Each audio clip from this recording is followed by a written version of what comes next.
Hey everybody, this is Ozark Prepper 1. It's Wednesday, November, whatever.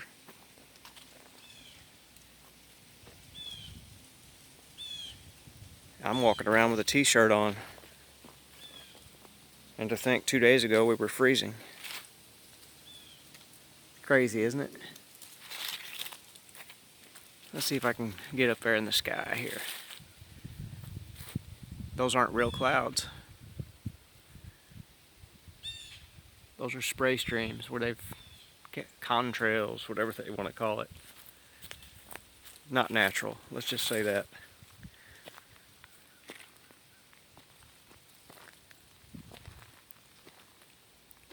Have you got your house in order? Because I see things ramping up. They're going to try everything they can before this next election, which is all bread and circus to begin with. It's designed to keep you occupied and worried. And eventually, while everybody has their nose pointed down at the phone, they're going to yank your Social Security. They're going to yank your retirement. And if they can't take it in the form of outright dollar bills, they just lower the value of each dollar bill because they're backed with nothing. We were bought and sold a long time ago. And I've heard a lot of people locally and family and friends, they all say the same thing is, well, if that time comes and everything closes down, I'll make it. I'm a country boy. I'll just go kill some deer and live off the land. I was like, no, you won't. No, you won't. You will be in a battle. It will be just as fierce down here as it is in a big city. You may be walking across the field. Let's take a look at this field and I'll use it for an example. Okay. You can see across this field, and you can see my neighbor's field over there. Someone could be as far as you can see over there and blow my head off if they wanted to. Or I could do it to them if I see them first. But if they miss, then chances are I'm going to hide somewhere and try to get a better cover to shoot from, and so are they. So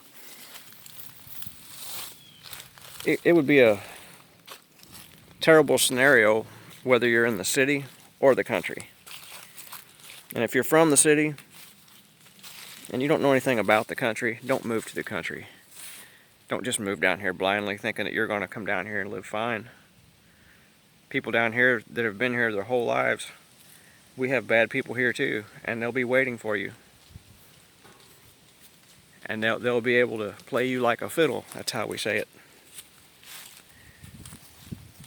When you think you're safe because you don't hear anybody around, doesn't mean they're not there.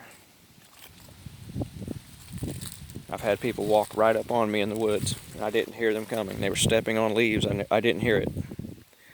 And it'd be an uncle or a cousin or neighbor. And that just shows you how easy it is to just, your life could be snuffed out from you from some crazy person that's hungry, on dope, or whatever. And we're already seeing the shit hit the fan. Not so much just with economics. You're seeing it with people's actions. You're seeing more people stealing things. You're seeing people drive farther away from their comfort zone to steal things. They steal gas, they steal batteries, they steal automobiles, trailers, they steal anything they can get their hands on that they can flip or part out or scrap. And scrap yards, they don't have time to search everything. because all they're bringing in is scrap metal from things they've cut up, so they don't know where it came from. But they feel it. They can tell by the character that brings it to them every week.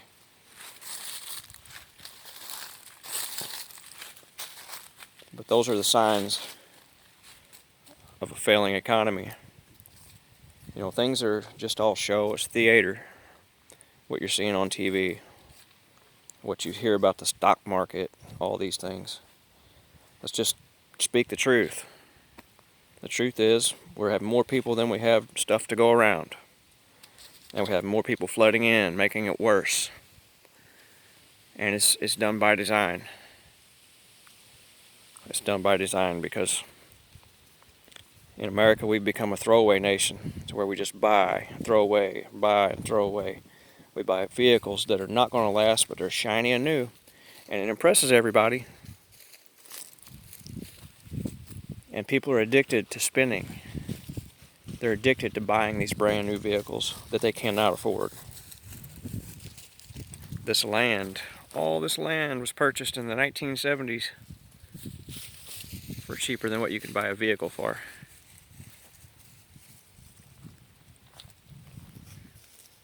That's how crazy we've become in this country. That we're now selling pickup trucks for $40,000 to $80,000. And they're not even usable. I mean, most of them, the bed is neck high. You can't even reach over the bed. And they have wheels that, allow a 2-inch tire. Like, what are you going to do with that? You're not going to work with that. You're just going to drive around and say, look at me. Look at what I got. Look at my shiny truck that's going to get repoed in about a year. Because the payment's so high. And I work at McDonald's. That's the situation we have in this country, all across this country. We have people living on dreams instead of living in reality.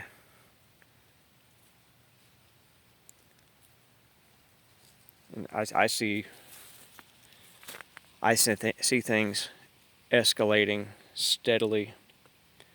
I don't see so much a trigger point as I just see an escalation.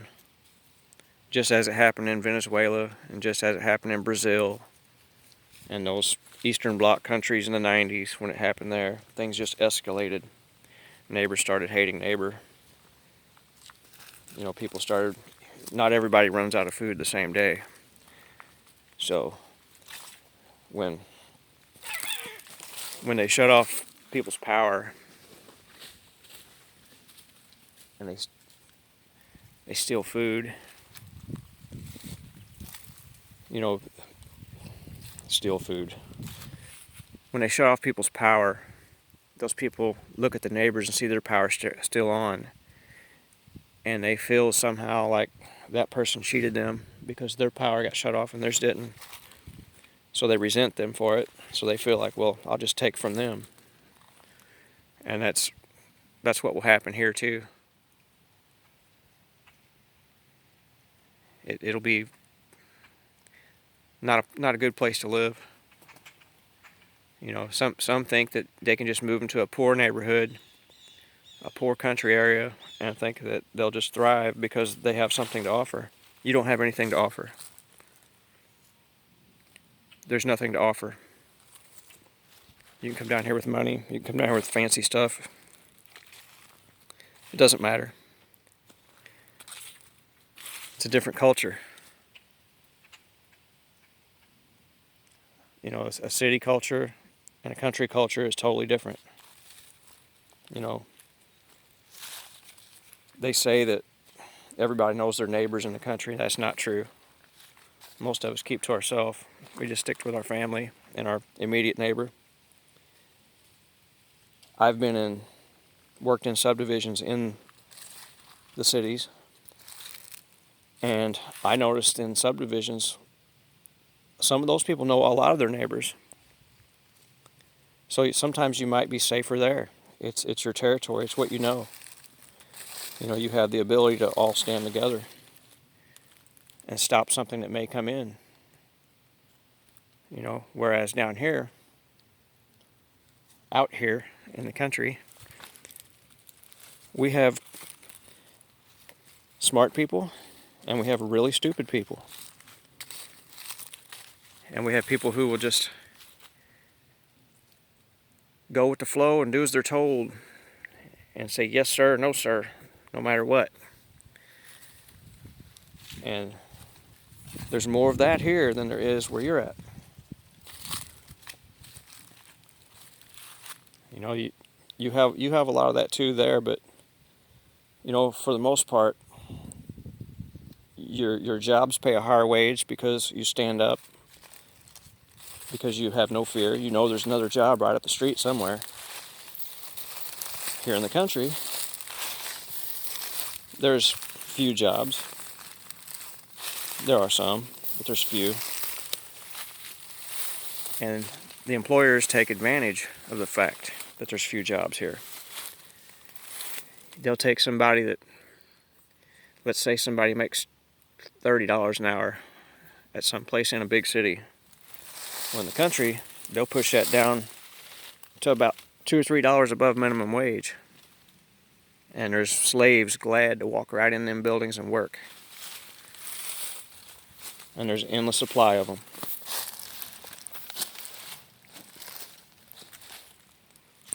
So, migrating is not always the answer. I think we're better off just to all stand as a nation and stop what's coming. Or slow it down. Or or bruise it, you know. Because we can. If anybody votes left at this time in their life, at this time in history, they're completely insane and they deserve whatever horror comes on them. You know, I myself, in the 90s, and I come from a union family, but all those have been hijacked by other groups. You know, it's no longer just about workers' rights. They support these candidates that do other things. You know, wouldn't it be awesome if we had a conservative party that was just strong for workers' rights? And I mean strong for workers' rights. It means you work somewhere, you get paid right, you get fair working conditions. You don't work stupid long hours for no reason. That would be awesome. That's not the way it is. And the other party's not trying to help either. We had 8 years of Obama. We had 4 of those years was a Democratic majority in the Congress. And nothing happened. Nothing changed for workers' rights. Nothing that I saw. My job got harder and harder and harder as I was there. As I put my time in.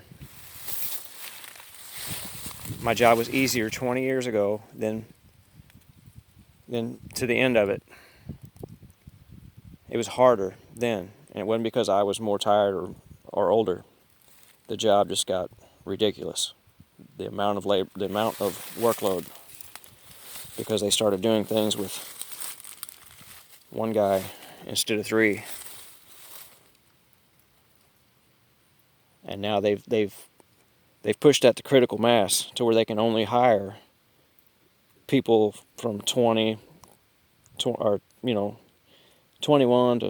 28, because everybody else, you know, once you reach a certain age, you start slowing down and you start seeing what's right and wrong, you know, the reality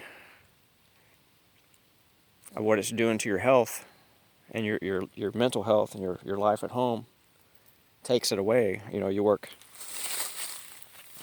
12, 14 hours a day just to come home to a mediocre paycheck and never see the home that you're living in. You gotta sometimes think, you know, is this worth it?